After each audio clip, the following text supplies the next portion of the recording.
Hey everyone, welcome to my clever books. मेरा नाम है माधुरी नागले और आज हम लोग स्टार्ट कर रहे हैं मॉडर्न हिस्ट्री ऑफ इंडिया। जो हम देख रहे हैं स्नेहल त्रिपाठी और सोनाली बंसल की बुक जो है मॉडर्न हिस्ट्री की, मैग्रॉ हिल पब्लिकेशंस की जो बुक है उससे। इस चैप्टर को हम लोग दो पार्ट्स में पढ़ेंगे और आज हम लोग पहला पार्ट देखने वाले हैं डिक्लाइन ऑफ मुगल एम्पायर। जो फर्स्ट चैप्टर है उसके बारे में हम बात करेंगे। ठीक है, ये एक पीरियड है 1707 से लेकर 1857 तक। ठीक है, 1707 से लेकर 1857 तक का एक समय है जिसके बारे में हम बात करेंगे डिटेल में। अगर आप मुझे फॉलो करना चाहते हैं तो आप इंस्टाग्राम पे फॉलो कर सकते हैं और यहाँ पर आपकी जो क्रीज है आप वो पूछ सकते हैं। और अगर आप चैनल को सपोर्ट करना चाहते हैं तो आप ज्वाइन बटन जो है उसको क्लिक कर सकते हैं और एक क्लिक से जो है आप ज्वाइन कर सकते हैं चैनल। ठीक है, इसमें सिल्वर, गोल्डन और प्लैटिनम जो मेंबरशिप है वो आपको मिलती है।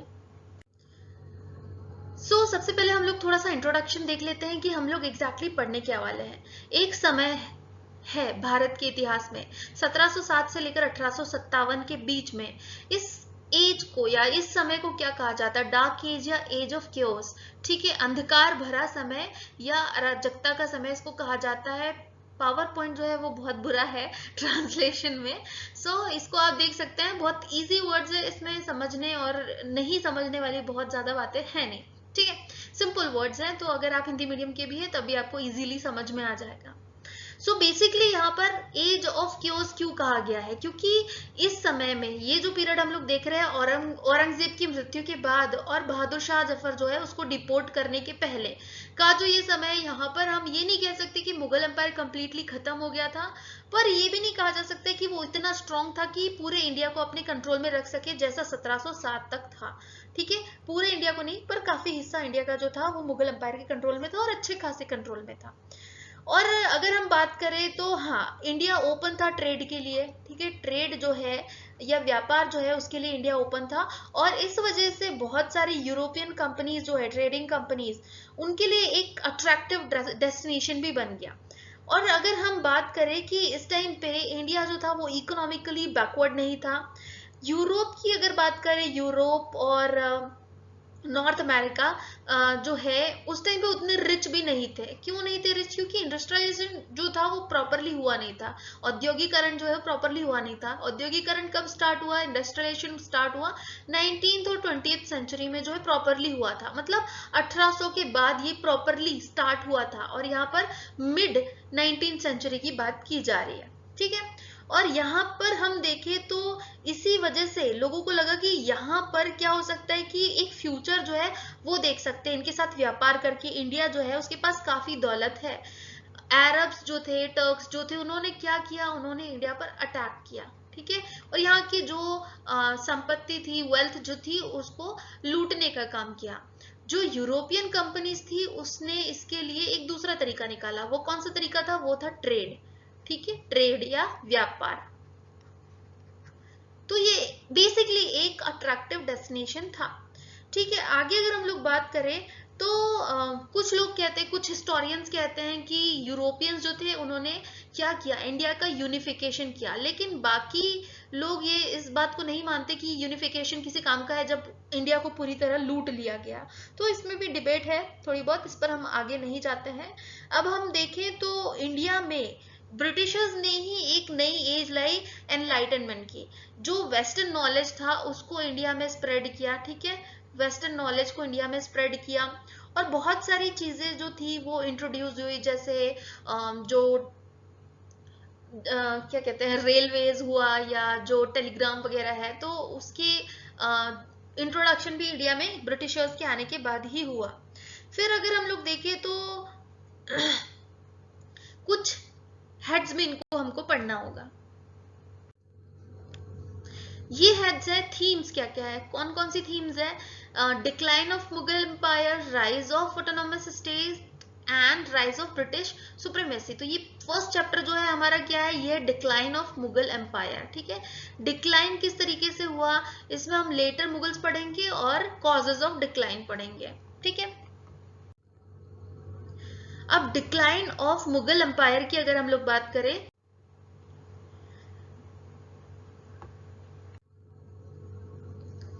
तो सबसे पहले कुछ चीजें हमको ध्यान रखनी है कि क्या क्या चीजें आती है इस पर्टिकुलर टॉपिक के अंदर। तो हम जानते हैं कि मुगल्स जो है उनका पीरियड कब से स्टार्ट होता है, 1526 से, जब बाबर भारत आया था। और 1707 यहाँ पर इसीलिए लिखा गया कि ये जो है औरंगजेब की मृत्यु के बाद, ठीक है, आफ्टर डेथ ऑफ औरंगजेब, जो मुगल एम्पायर था उसमें उतनी शक्ति बची नहीं थी। क्यों नहीं बची थी, इसके भी बहुत सारे रीजन है जो हम कॉजेज में पढ़ने वाले हैं। लेकिन यहाँ पर आप इतना जान लीजिए कि मुगल्स जो थे बहुत स्ट्रांग रहे हैं, और एक इम्पोर्टेंट एरा जो है इंडियन हिस्ट्री में वो 1707 में खत्म होता है औरंगजेब की मृत्यु के साथ। फिर इसके बाद हम लोग देखें तो औरंगजेब ने खुद कब से कब तक रेन किया था, 1658 से लेकर 1707 तक के, ठीक है, लगभग 50 साल, जो काफी एक लंबा पीरियड था, ठीक है ना। और ये जो है इसके बाद क्या हुआ, इसके वीक सक्सेसर आए, ठीक है। औरंगजेब जो है वो हालांकि खुद बहुत स्ट्रांग था, लेकिन उसके सक्सेसर जो थे, जो उसके बाद में आने वाले मुगल जो बादशाह थे वो काफी वीक थे।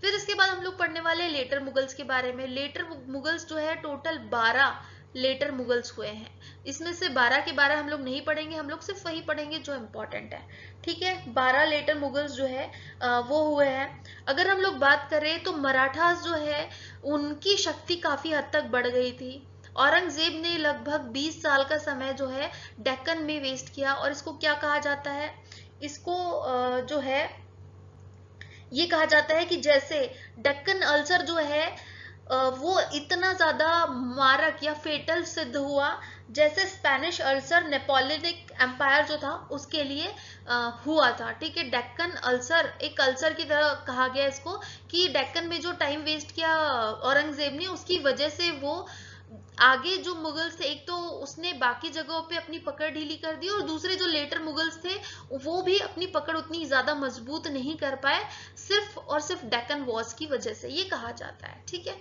1739 यानी कि 1739 में नादिर शाह ने अटैक किया, ठीक है। ये भी एक इम्पॉर्टेंट अटैक था और बहुत ज्यादा उसने तबाही मचाई इंडिया में।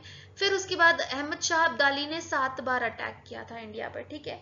अहमद शाह अब्दाली जो है उसने इंडिया पे 7 बार अटैक किया, जो बहुत ज्यादा है ऑफ कोर्स, और उसने इन्वेड भी किया, लूटा भी, लोगों को मारा भी। और ये सारी चीजें जो हम पढ़ेंगे, और इसमें से कुछ कुछ जो टॉपिक्स है इस पर शॉर्ट वीडियोस मैं लेकर आऊंगी। और शॉर्ट वीडियोस जो है इसलिए कि ये इंपॉर्टेंट टॉपिक है, इनको थोड़ा डीप में समझना होता है, और जो इस लेक्चर में अगर हम करेंगे तो ये बहुत ज्यादा लंबा हो जाएगा। सो मूविंग फॉरवर्ड, फिर इसके बाद अगर हम बात करें तो 1765 में क्या होता है, 1765 में साइन होती है ट्रीटी ऑफ इलाहाबाद, ठीक है, ट्रीटी ऑफ इलाहाबाद। तो इससे क्या होता है, ये जो मुगल एम्परर है वो क्या बन गया, एक पेंशनर बन गया, ब्रिटिशर्स का मेयर एक पेंशनर बनकर रह गया। और हमने जैसा जाना कि 12 लेटर मुगल्स थे, ठीक है, जो बाद में आए थे उनको कहा जाता है लेटर मुगल्स। औरंगजेब के बाद में जितने भी 1707 के बाद में जो मुगल्स आए हैं उनको कहा जाता है लेटर मुगल्स। और वो उतने स्ट्रांग माने नहीं जाते बेसिकली, और सिर्फ एक पीरियड को बताने के लिए और एक ड्रास्टिक चेंज को बताने के लिए उनको अलग से स्पेसिफाई किया गया है, ठीक है।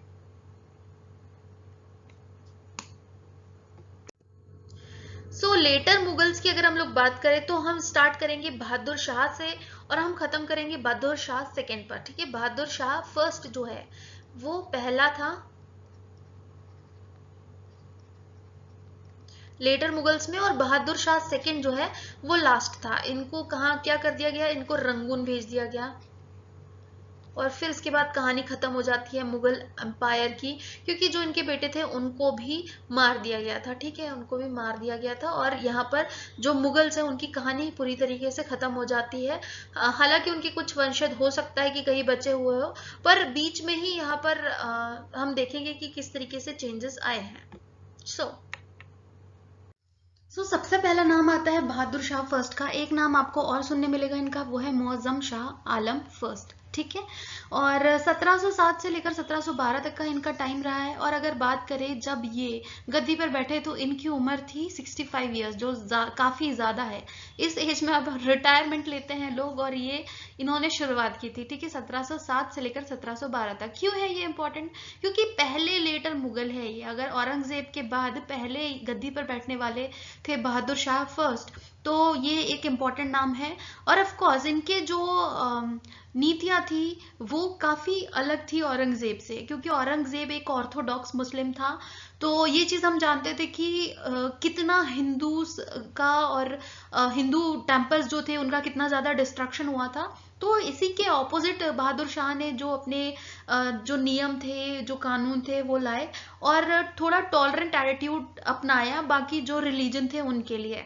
मंदिरों का डिस्ट्रक्शन नहीं हुआ उस टाइम पे, कोई भी डिस्ट्रक्शन नहीं हुआ। और जो मराठास थे उनकी बात करें तो मराठास के प्रिंस शाहू, ठीक है, शाहू जो थे वो मुगल कैप्टिविटी में थे 1689 से। औरंगजेब ने रखा था इनको मुगल कैप्टिविटी में, तो शाहू को इन्होंने छोड़ दिया और वापस महाराष्ट्र भेज दिया, ठीक है।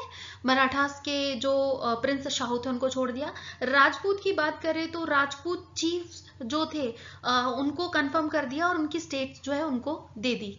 साथ ही जाट और बुंदेला की अगर हम लोग बात करें तो जो जाट चीफ था चूड़ामन, चूड़ामन आपने सुना होगा नाम, चूड़ामन, उसके साथ भी पीस इन्होंने कायम करने की कोशिश की। और साथ ही बात करें हम लोग बुंदेला चीफ छत्रसाल जो थे, उनके साथ भी यहाँ पर पीस इन्होंने कोशिश की बनाने की। और साथ ही क्या हुआ था, छत्रसाल ने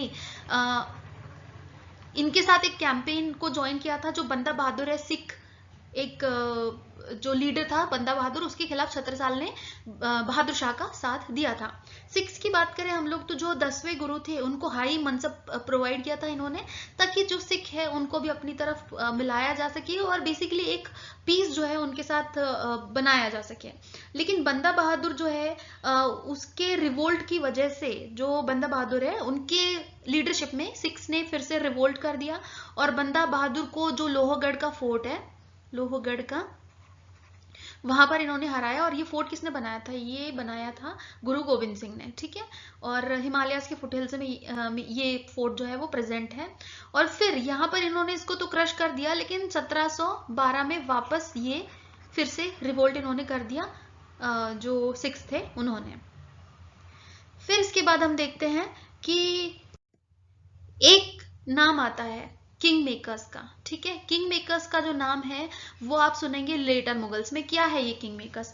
जैसे कि हम जानते हैं पहले क्या होता था कि जो नोबल्स होते थे, ठीक है, जो नोबल्स होते थे उनका वो सिर्फ सपोर्टिव रोल निभाते थे किंग्स के लिए, वो सिर्फ किंग जो है उसको सपोर्ट करते थे। लेकिन एक टाइम ऐसा है जो नोबल्स थे वो किंग से भी ज्यादा पावरफुल हो गए। तो इसमें सबसे पहला नाम आता है जुल्फिकार खान का। जुल्फिकार खान की मदद से जहांदार शाह जो है वो गद्दी पर बैठा, ठीक है।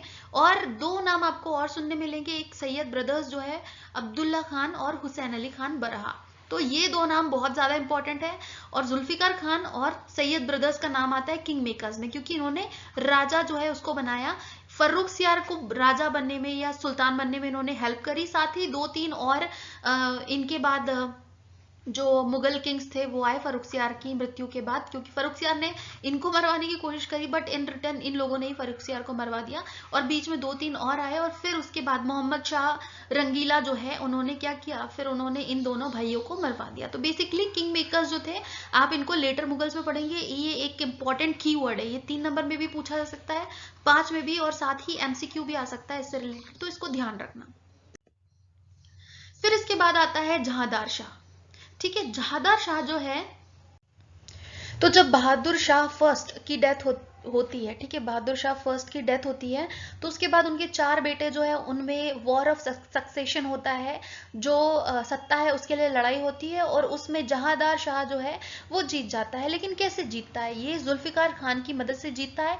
ये उतना एबल है नहीं बेसिकली, बट वो जीत जाता है। जुल्फिकार खान जो ईरानी पार्टी को बिलोंग करता था, ठीक है, ईरानी पार्टी। अब ये याद रखना हो तो रख सकते हैं, वैसे उतना ज्यादा इंपॉर्टेंट है नहीं है, ठीक है। जहांदार शाह जो है उसकी मदद से, सॉरी, जुल्फिकार खान की मदद से जहांदार शाह ने जो सत्ता है उसको हासिल कर लिया। 12 से 13 एक साल तक ही इसका शासन चल पाया। क्यों ऐसा हुआ वो भी आगे हम लोग बात करेंगे। तो जहांदार शाह जो है, और अमेजिंग चीज ये है कि इस लड़ाई में ये लोग भूल गए कि इनके जो पिता है बहादुर शाह फर्स्ट, उनकी बॉडी को 1 महीना तक अनबरीड रहने दिया, क्योंकि इनके बेटे लड़ रहे थे आपस में सत्ता के लिए। तो ये स्ट्रगल खत्म हुआ जहांदार शाह के जीतने के बाद। अगर हम बात करें तो यहाँ पर जुल्फिकार खान ने क्या किया, कोशिश की कि जो मराठास है या राजपूत है, जो उनके साथ एक फ्रेंडली रिलेशन बनाए, ठीक है। और जो औरंगजेब की पॉलिसीज थी अगेन उसको रिवर्स करने की इन्होंने कोशिश की। मराठास को क्या किया इन्होंने, मराठास को ग्रांट कर दी चौथ और सरदेशमुखी, ठीक है। और हमेशा से ही मराठा इसके लिए स्ट्रगल कर रहे थे और डिमांड कर रहे थे कि भैया हमको चौथ और सरदेशमुखी चाहिए। तो डेक्कन की, और बेसिकली यहाँ पर इनको चौथ और सरदेशमुखी जहांदार शाह ने दे दी, ठीक है, ग्रांट कर दी। फिर इसकी बात करें हम लोग राजपूत की, तो राजपूत के मामले में क्या किया, जो जयसिंह था आम्बेर का जयसिंह, उसको गवर्नर बना दिया मालवा का, ठीक है, गवर्नर बना दिया मालवा का आम्बेर का जो जयसिंह था। और अजीत सिंह था मारवाड़ का, तो उसको क्या बना दिया, गुजरात का गवर्नर। तो बेसिकली यहाँ पर इनको एक बड़ा लैंड एरिया जो है दे दिया गया, और हालांकि गवर्नर थे पर कंट्रोल जो था इनका काफी हद तक था, ठीक है। और साथ ही अगर हम लोग बात करें तो जुल्फिकार खान ने एक बहुत इंपॉर्टेंट रोल प्ले किया, जो अंपायर है उसके फाइनेंसेस को ग्रो करने के लिए, जो जागीर थी उसको, उसकी रैकलेस ग्रोथ जो है उसको रोकने की कोशिश की। और साथ ही जो टोडरमल का लैंड रेवेन्यू सिस्टम जो था उसको हटा दिया। लेकिन यहाँ पर एक नई इन्होंने चीज, नई तो नहीं बेसिकली, लेकिन इजरा आप पढ़ेंगे, ये एक लैंड रेवेन्यू प्रैक्टिस है, इसको इन्होंने प्रैक्टिस में लाया। इसमें क्या होता था कि डायरेक्ट फार्मर से नहीं होता था, मतलब जो रेवेन्यू फार्मर्स होते थे या मिडिल मैन होते थे उनको फार्मर्स पे करते थे, और एक फिक्स्ड अमाउंट जो है गवर्नमेंट या जो सुल्तान है वो उनसे वसूला करते थे। तो यहाँ पर क्या हुआ कि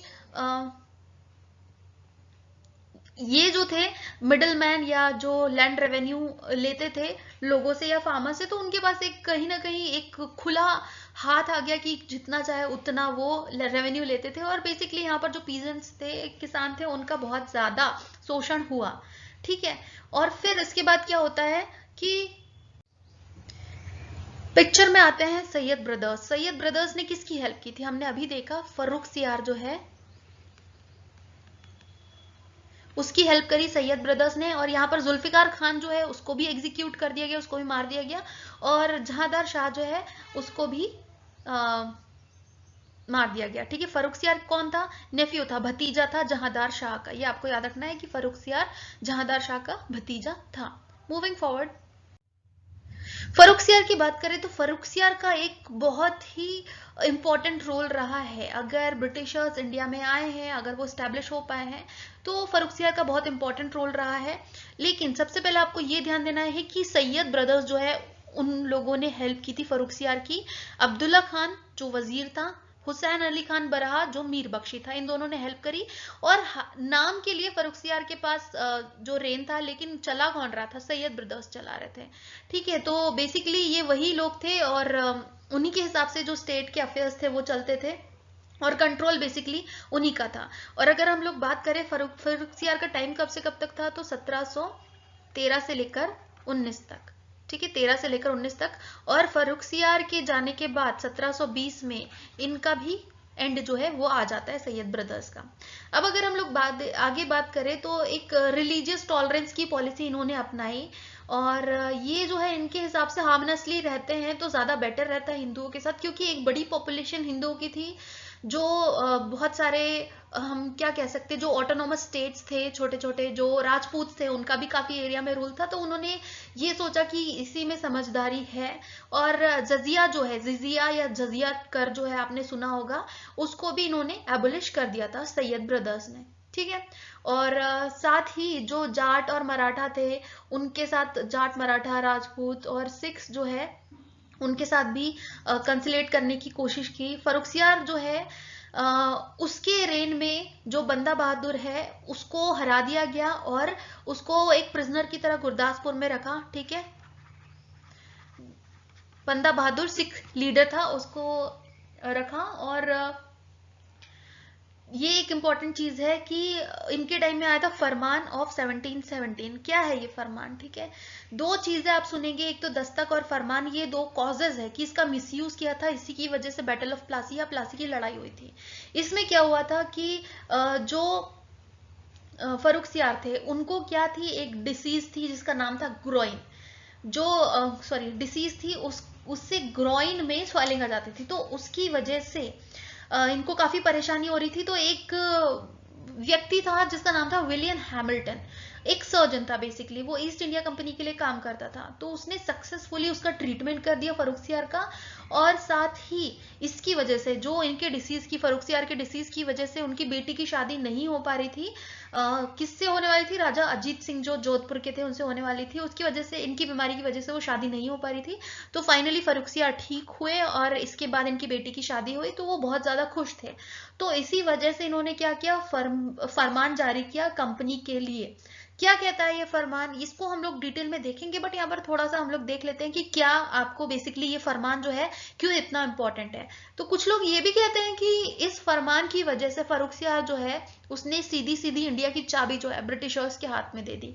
क्या कहता है फरमान? फरमान ने ये एक तो उनको एक रॉयल ऑर्डर, फरमान बेसिकली एक रॉयल ऑर्डर है, ठीक है, ईस्ट इंडिया कंपनी को बहुत सारे राइट्स देने के लिए।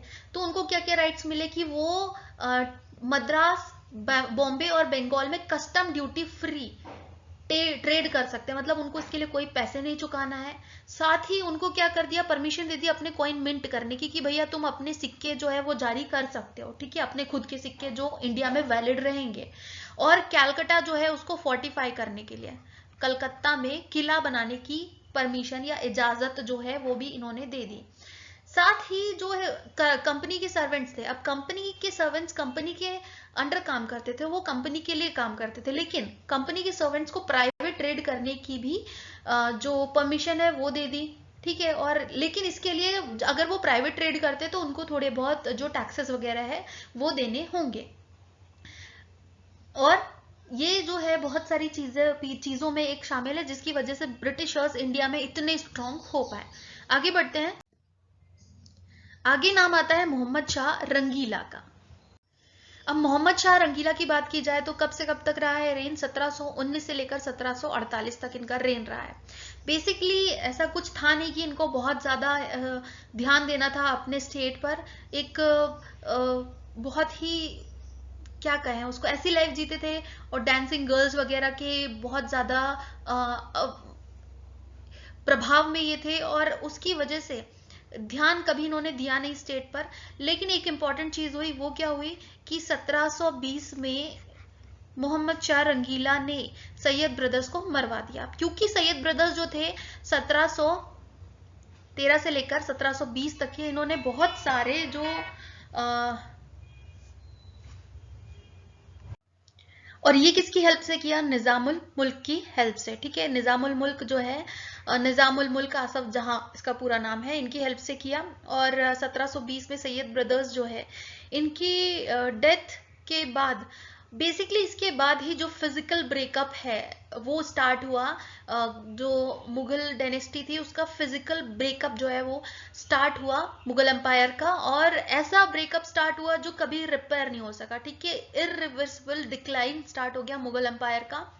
और इसी टाइम पे क्या हुआ, सेमी इंडिपेंडेंट स्टेट्स जो है उनका बनना शुरू हो गया। अगर हम लोग बात करें तो निजामुल मुल्क जो है उन्होंने हैदराबाद स्टेट की, मुर्शिद कुली खान ने 1717 में बंगाल स्टेट की, और सादत खान ने अवध स्टेट की जो है स्थापना करी। तो ये तीनों ने सेमी ऑटोनॉमस स्टेट्स जो है वो बना दिया, ठीक है। फिर इसके बाद क्या हुआ था, 1737 में बाजीराव फर्स्ट जो है उसने रेड कर लिया, कहां पर, दिल्ली पर रेड किया। और 1739 में आता है नादिर शाह। नादिर शाह ने बहुत ज्यादा प्लंडर जो है वो किया, दिल्ली में बहुत ज्यादा कोहराम मचाया, और बहुत बुरी तरीके से जो मुगल्स है उनको डिफीट किया। किस बैटल में, ये आपको याद रखना, battle of Karnal. Battle of Karnal या करनाल का युद्ध इसको कहा जाता है, ये आपको याद रखना है। और जो इम्पोर्टेंट एरिया था काबुल वगैरह का, पर्शियन एम्पायर वगैरह, वहां पर इस जो मुगल्स थे उनको बहुत बुरी तरीके से हराया। और अब क्या हुआ कि ये जो काबुल वाला एरिया था, सिंध के पास वाला जो एरिया था, वो अगर चला गया नादिर शाह के हाथ में, तो फिर क्या हुआ, फिर से एक पोटेंशियल थ्रेट आ गया कि क्योंकि ये जो बफर एरिया होना चाहिए था, ठीक है, यहाँ से अगर अटैक होता है इस एरिया से, तो हम कहीं ना कहीं टाइम होता कि हम इसके आगे आने तक रोक सके, लेकिन अब ये एरिया उनके कब्जे में था, तो वल्नरेबल बना दिया इंडिया को कि अंदर तक जो कोई भी अगर आता है आक्रमणकारी तो वो अंदर तक आ जाएगा। तो ये एक बड़ी मुश्किल खड़ी कर दी इस अटैक ने, ठीक है। फिर इसके बाद क्या होता है कि अहमद शाह अब्दाली जो है उसने भी 7 बार अटैक किया, और नादिर शाह जो है उसके बाद अहमद शाह अब्दाली को चुना गया 47 में, 1747 में होती है नादिर शाह की डेथ।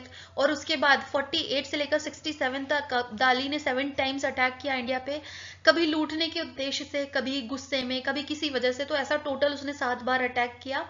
और ऑफ कोर्स हम जानते हैं कि 48 जो है 48 तक मोहम्मद शाह रहा। तो पहला अटैक अगर बात करें हम लोग अब्दाली का, तो वो हुआ था मोहम्मद शाह रंगीला के टाइम पे। फिर इसके बाद आता है अहमद शाह का नाम। तो अहमद शाह जो है इट्स नॉट दैट इम्पोर्टेंट, बस आप नाम याद रख लेना। और इसके बाद बहुत सारे वीक सक्सेसर्स आए थे जो उतने इम्पोर्टेंट नहीं है, मतलब अहमद शाह का 54 तक रेन रहा है। फिर इसके बाद आया आलमगीर। आलमगीर 1754 से 59 तक रहा। 57 में आप जानते हैं कि बैटल ऑफ प्लासी हुई थी। और फिर शाह आलम सेकेंड 59 से 1906 तक ये रहा है। फिर इसके टाइम पे हम लोग क्या जानते हैं कि 64 में हुई थी बैटल ऑफ बक्सर। और ये अकबर सेकेंड का नाम भी आप सुनेंगे। और 1806 से लेकर 37 तक 19 नहीं है, 18 है। 1759 से लेकर 1806 तक, 1806 से लेकर 37 तक ये रहा है। और 37 से 57 तक कौन रहा है? बहादुर शाह सेकेंड, या बहादुर शाह जफर इसको कहा जाता है। 57 में इनको डिपोर्ट कर दिया गया रंगून, तो यहाँ पर खत्म हो जाएगी बात। लेकिन यहाँ पर आते हैं हम लोग अहमद शाह के ऊपर। उधम बाई का ये एक बेटा था, और ये क्या थी? एक पब्लिक डांसिंग गर्ल थी। बहुत ही वीक था ये सक्सेसर जो था, इसका इंटेलेक्चुअल लेवल भी बहुत ही खराब था। और इस टाइम पे अगर हम लोग देखें तो अहमद शाह के टाइम पे अहमद शाह अब्दाली जो है, अब्दाली ने 2 बार अटैक किया इंडिया पे। और फिर बहुत ज़्यादा इसके बारे में जानने के लिए नहीं है, जो इम्पोर्टेंट चीज़ है वो मैं आपको बताते हुए चलूंगी। फिर नाम आता है आलमगीर सेकेंड का, 1754 से लेकर 59 तक, ठीक है, 1754 से लेकर 59 तक। और इसके टाइम पे क्या हुआ है इम्पोर्टेंट, जून में 1757 में बैटल ऑफ प्लासी हुई, ठीक है, बैटल ऑफ प्लासी हुई आलमगीर सेकेंड के टाइम पे, ठीक है। अहमद शाह अब्दाली जब आया था इंडिया, तो अहमद शाह अब्दाली ने अपने बेटे तैमूर शाह को बना दिया था पंजाब का गवर्नर। फिर क्या होता है कि जो मराठास थे उनको लीड किया रघुनाथ राव ने 1758 में, ठीक है। 1757 में अब्दाली ने क्या किया, अपने बेटे को पंजाब का गवर्नर बनाया। लेकिन रघुनाथ राव ने 58 में एक जो मैसिव फोर्स थी उसको लेकर वो गया दिल्ली। वहां पर जो अफगान गैरिसन थे दिल्ली में, उनको हरा दिया। नाजिब जो था उसको हटा दिया और पंजाब पे अधिकार कर लिया। लाहौर पे भी अपना अधिकार कर लिया। और तैमूर शाह जो है, जो अब्दाली का बेटा था, उसको भी हटा दिया। उसकी जगह गवर्नर किसको बनाया? पंजाब का अदीना बेग को, ठीक है, अदीना बेग को पंजाब का गवर्नर बना दिया। अब यहाँ पर अब्दाली का होता है बहुत ज्यादा दिमाग खराब, ठीक है, क्योंकि उसके बेटे को हटा दिया गया था और वो ऐसा नहीं चाह रहा था। अब पंजाब में अदीना बेग को बनाया गया on behalf of Peshwa Bajirao, ठीक है, बालाजी बाजीराव के बिहाफ पर। फिर उसके बाद अगस्त 1759 की बात करें हम लोग, 1759 की बात करें तो जो अफगान थे और अब्दाली के नेतृत्व में वो वापस आए और उन्होंने वापस अटैक किया इंडिया में और बहुत ज़्यादा फिर अगेन प्लंडर मचाया। लेकिन एक डिसिसिव बैटल हुई, एक बहुत इंपॉर्टेंट बैटल होती है, वो होती है 1761 में। इसको क्या कहते हैं? Battle, third battle of Panipat. पानी पत। इस बैटल के बारे में कहा जाता है कि ऐसा नहीं कि इसने ये बताया कि इंडिया पे कौन राज करेगा, लेकिन इसने ये जरूर बता दिया कि इंडिया पे कौन राज नहीं करेगा। मराठास जो है उनकी शक्ति उस टाइम तक बहुत बढ़ चुकी थी, लेकिन थर्ड बैटल ऑफ पानीपत के में बुरी तरह हारने के बाद, बहुत तबाही झेलने के बाद मराठा शक्ति जो है वो काफी सिकुड़ गई, और ऑफकोर्स दिल्ली तक जाने का उनका सपना जो था वो वहीं खत्म हो गया, और इंडिया पे मराठास रूल नहीं करेंगे, ये इन्होंने जो थर्ड बैटल ऑफ पानीपत है उसने बता दिया। अगर ये नहीं होती तो शायद जो आज हम इंडिया की तस्वीर देख रहे हैं या ब्रिटिशर्स का जो रूल रहा है उसमें भी कहीं ना कहीं बहुत ज्यादा चेंजेस होते हैं। 14 जनवरी 1761 को थर्ड बैटल ऑफ पानीपत हुई। ठीक है, फिर नाम आता है शाह आलम सेकंड का। ठीक है, शाह आलम सेकंड जो है 1760 से लेकर 1806 तक के इनका टाइम रहा है। देखने में ऐसा लगता है कि 46 ईयर्स जो है एक बड़ा टाइम रहा है, कि ये बहुत टाइम तक इन्होंने राज किया तो बहुत अच्छा शासन रहा होगा, बट सच्चाई कुछ और है। 1760 से लेकर, ठीक है, 61 से, बेसिकली 61 से 1772 तक, ठीक है, 60 से 72 तक ये अपने राज में नहीं रहे थे। ठीक है, एग्जाइल में रहे थे बेसिकली ये, और 1772 में मराठास की हेल्प से इन्होंने वापस जो अपना रेन है उसको पाया, और फिगिटिव मुगल एम्परर भी कहा जाता है, भगोड़ा मुगल एम्परर कहा जाता है। 12 साल तक ये एग्जाइल में रहे थे क्योंकि। और अगर बात करें 1764 के बैटल ऑफ बक्सर की, तो बैटल ऑफ बक्सर में जो मीर कासिम था बंगाल का और शुजाउद्दौला अवध का, ठीक है, मीर कासिम बंगाल का और शुजाउद्दौला अवध का, इसकी हेल्प से जो ब्रिटिशर्स थे उनके खिलाफ लड़ाई लड़ी। हालांकि तीनों जो है ये हार गए, और फिर इसके बाद 1765 आता है। 1765 में क्या होता है वो भी हम लोग देखेंगे। Treaty of Allahabad, treaty of Allahabad जो है, इसकी ट्रीटी के हिसाब से जो दीवानी राइट्स है, दीवानी राइट्स जो है वो किसको मिल गए? वो कंपनी को मिल गए। दीवानी राइट्स बेसिकली कुछ नहीं होता है, राइट टू कलेक्ट रेवेन्यू। ठीक है, जो कर है उसको जमा करने की पावर जो है वो दे दी गई बेसिकली, और ये फोर्स किया गया था, उन्होंने अपनी मर्जी से नहीं दी। बिहार, उड़ीसा और जो बंगाल है, तीनों जगह की किसको मिल गई? ब्रिटिशर्स को मिल गई। लेकिन यहाँ पर क्या हुआ? सब्सिडी मिली, इसके बदले में क्या मिली? 26 लाख की सब्सिडी मिली। ठीक है, और बहुत ज्यादा बड़ा अमाउंट नहीं था ये उस मुकाबले जितना टैक्स लिया जाता था, और एक वर्चुअल प्रिजनर की तरह जो इलाहाबाद है उसमें अगले 6 सालों तक इनको रखा गया 64 के बाद से। ठीक है, फिर इसके बाद नाम आता है अकबर सेकंड का। अकबर सेकंड बहुत ज्यादा इंपॉर्टेंट नहीं है, एक ही चीज याद रखना है कि राजा राम मोहन रॉय जो है को, राजा जो ये आप देख रहे हैं यहाँ पर, राजा नाम किसने दिया था? अकबर सेकंड ने दिया था। ये क्वेश्चन आ चुका है, इससे ज्यादा इनकी इंपॉर्टेंस है नहीं थी।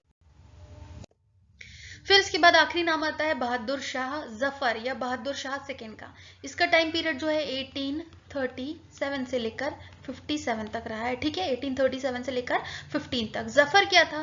जफर जो है इनका पेन नेम था। ठीक है, जफर इनका पेन नेम था, और ये अगर आपने एनसीईआरटी पढ़ी होगी तो हिंदी की बुक में इनकी पोयम जो है मुझे याद नहीं है उसका टाइटल क्या था, बट मैं आपको बता देती हूँ। जो 2-3 लाइनें, अगर आप इसको नेट पे पढ़ना चाहे तो पढ़ सकते हैं, बट मैं इसको जरूर कम्युनिटी पोस्ट पर शेयर करूंगी, आपको पता चलेगा कि कितने अच्छे राइटर्स थे। लगता नहीं दिल मेरा उजड़े दयार में। ठीक है, ये आप लाइन सर्च करेंगे गूगल पे तो इनकी पोयम एक जो हिंदी की बुक में हमको थी वो आपको आ जाएगी। फिर इसके बाद 57 में क्या होता है? 57 में होता है रिवोल्ट ऑफ मतलब जो फर्स्ट रिवोल्ट ऑफ इंडिपेंडेंस था वो हुआ। फिर इसके बाद इनको रंगून भेज दिया गया। ठीक है, डिपोर्ट कर दिया गया रंगून, और 1862 में वहीं पर इनकी मृत्यु हो गई। और बेसिकली 57 तक तो ये नाम के ही थे मुगल एम्परर्स, क्योंकि 1765 से ट्रीटी ऑफ इलाहाबाद के बाद से ये पेंशनर्स बन गए थे। लेकिन तो भी कहने को मुगल एम्परर्स थे, लेकिन 57 में फाइनली जो दिल्ली सल्तनत है या जो राज था दिल्ली का, वो ब्रिटिशर्स के हाथों में आ गया, और फॉर्मली जो मुगल्स थे उनका जो एम्पायर है वो खत्म हो गया उस टाइम पे, ठीक है। सो काफी लंबा समय चला। अब इसके बाद हम लोग क्या देखने वाले हैं, इसके बाद हम देखेंगे कॉजेज ऑफ डिक्लाइन, या क्या कारण थे कि मुगल अंपायर जो है वो पूरी तरीके से खत्म हो गया। डिपेंड करता है आपका रिएक्शन इस पर कैसा होता है। तो मैंने बहुत सारे फैक्ट्स जो है वो ट्राई किए हैं, और इन केस कुछ गलती होती है तो आप उसको ज़रूर मेंशन कर सकते हैं कमेंट सेक्शन में, और ट्राई करूंगी नेक्स्ट टाइम ऐसी कोई चीज़ ना हो। और कॉजेज हम लोग देखेंगे नेक्स्ट चैप्टर में, और दो पार्ट्स में ये जो यूनिट है ये वाली ख़त्म हो जाएगी। ये वाला जो चैप्टर है डिक्लाइन ऑफ मुगल एम्पायर, ये ख़त्म हो जाएगा। और फिर इसके बाद हम लोग जो ऑटोनोमस स्टेट्स है वो देखेंगे, ब्रिटिशर्स की कैसे सुप्रीमेसी आई इंडिया में वो भी देखेंगे। So thank you for watching.